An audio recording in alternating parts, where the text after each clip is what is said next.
Hola, mi nombre es Emerson Manuel Pineda y el día de hoy vamos a hacer alusión al experimento de Christian Noersek, que es el electroimán.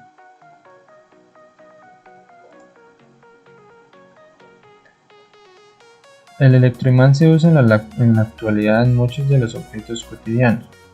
Entre sus usos más frecuentes y en el cuya presencia no se puede sustituir por ningún otro elemento es en el motor eléctrico.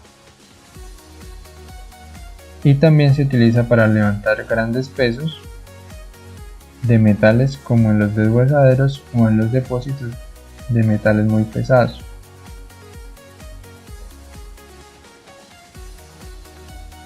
Definición: un electroimán es un imán artificial que consta de un núcleo de hierro dulce.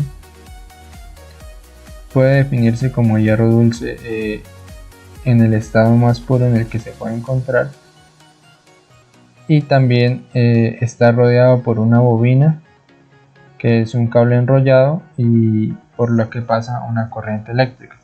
Como podemos ver en la imagen, aquí tenemos tres imágenes en donde vemos el cable que está enrollado y pues la fuente de alimentación.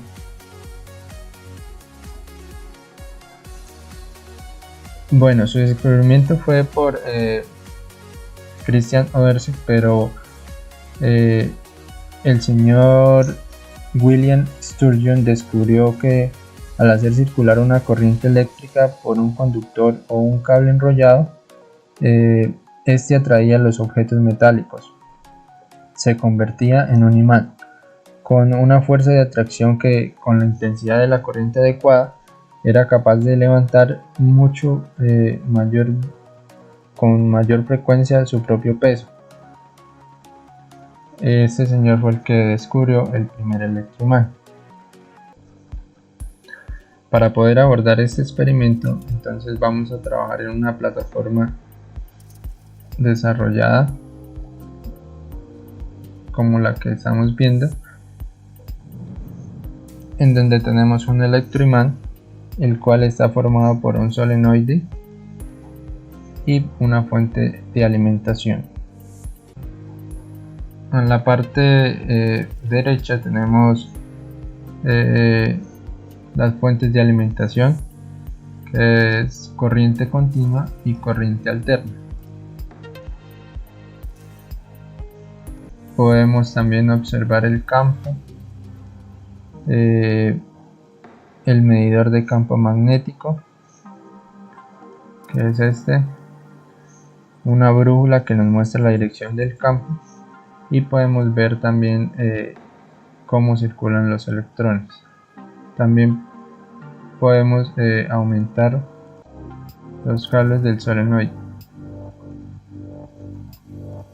Además de eso, también podemos modificar el voltaje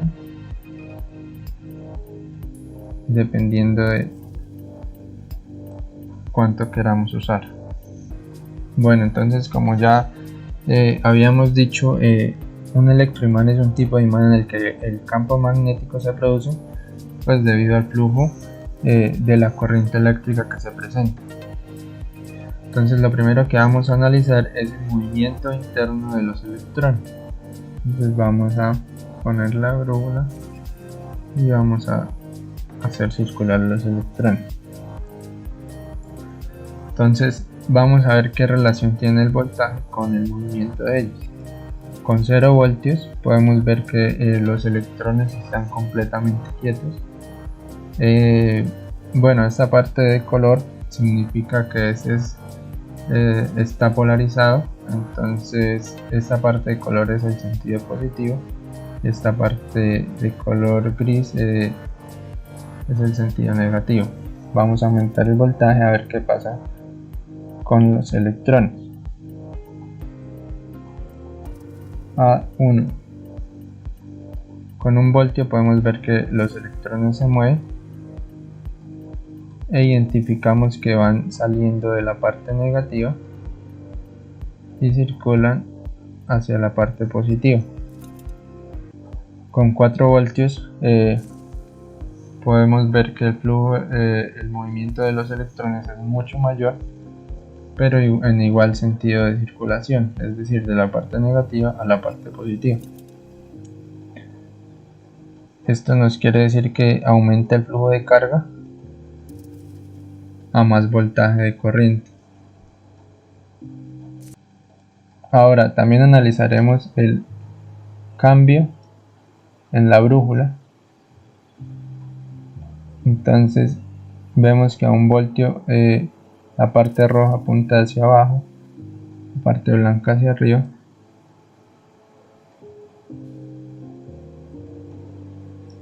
hacia el sentido positivo. Pero ahora, ¿qué pasaría si lo ponemos hacia el sentido negativo? Entonces cambia la dirección.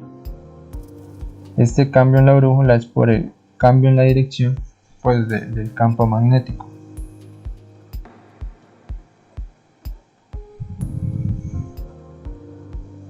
Ahora esto fue con una fuente de corriente continua. Ahora vamos a ver con corriente alterna.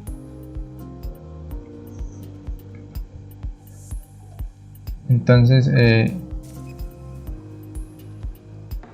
con la fuente de alimentación de corriente alterna podemos ver que los electrones van y vuelven, es decir, tienen un movimiento de oscilación, y con esto pues podemos concluir que con la fuente de alimentación de la corriente continua los electrones se mueven en un solo sentido, así se cambia la polaridad, y que con corriente alterna los electrones están oscilando. Ahora vamos a observar el comportamiento del campo magnético.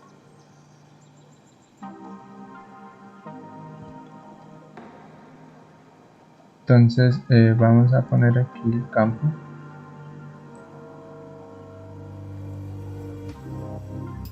Entonces podemos ver que con la fuente de alimentación de corriente continua la brújula se alinea con el campo, es decir, está en la misma dirección del campo magnético.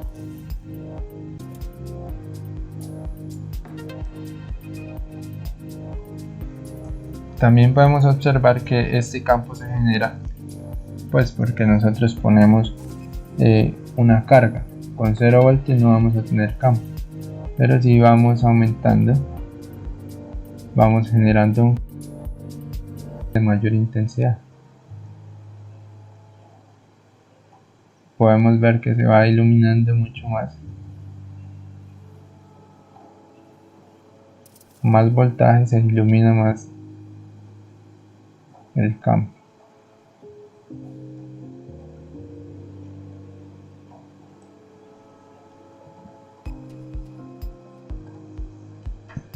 Y también podemos observar que al cambiar la polaridad pues el campo cambia de dirección. Aquí tenemos la positiva y tenemos la parte roja apuntando hacia abajo, y con la parte negativa la parte blanca es la que apunta hacia abajo y la parte roja hacia arriba.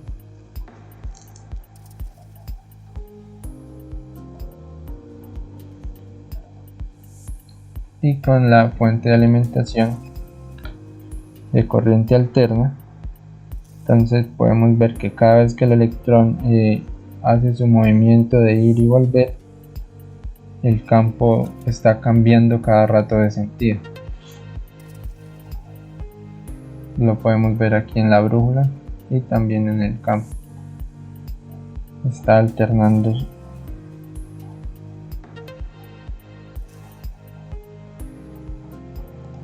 Ahora vamos a ver la relación entre el campo, el número de espiras del solenoide y el voltaje. Entonces vamos a activar el medidor de campo magnético.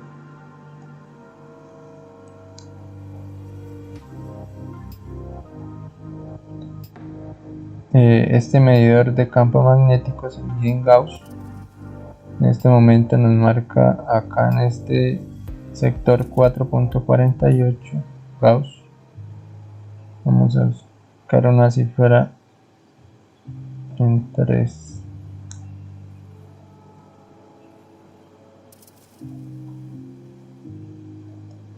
Bueno, más o menos.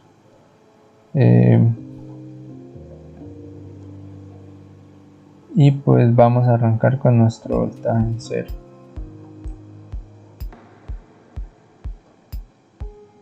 Con 0 voltios, pues como ya lo decíamos, si no hay voltaje, pues no hay campo y por lo tanto no tendrá medida. Con 1 voltio tenemos una medida de 0.3 Gauss en este punto. Con dos puntos tenemos 0.6. Con 2 voltios tenemos 0.6, con 4 voltios 1.20 y así sucesivamente. Entonces podemos llegar a la conclusión que si se duplica el voltaje, el campo también duplica su intensidad. Es decir, con 1 tenemos 0.3, 2 veces serían 0.6 y 4 veces serían 1.2. Entonces a medida que duplicamos el voltaje, el campo también. Entonces esto quiere decir que la intensidad del campo magnético es directamente proporcional al voltaje de la fuente. Ahora vamos a hacerlo con las vueltas del solenoide. Aquí los vamos a cuadrar.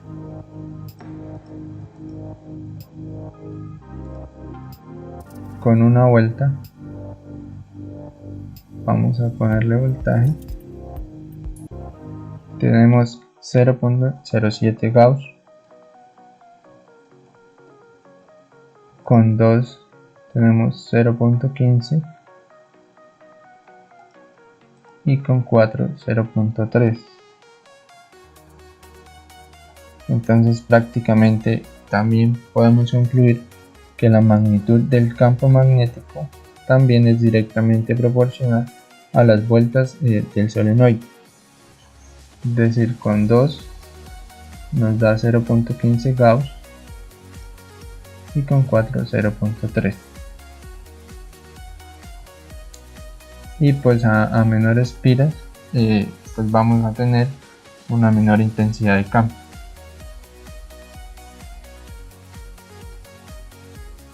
Bueno compañeros, así damos por terminada la simulación del ejercicio y pues muchas gracias por ver mi video.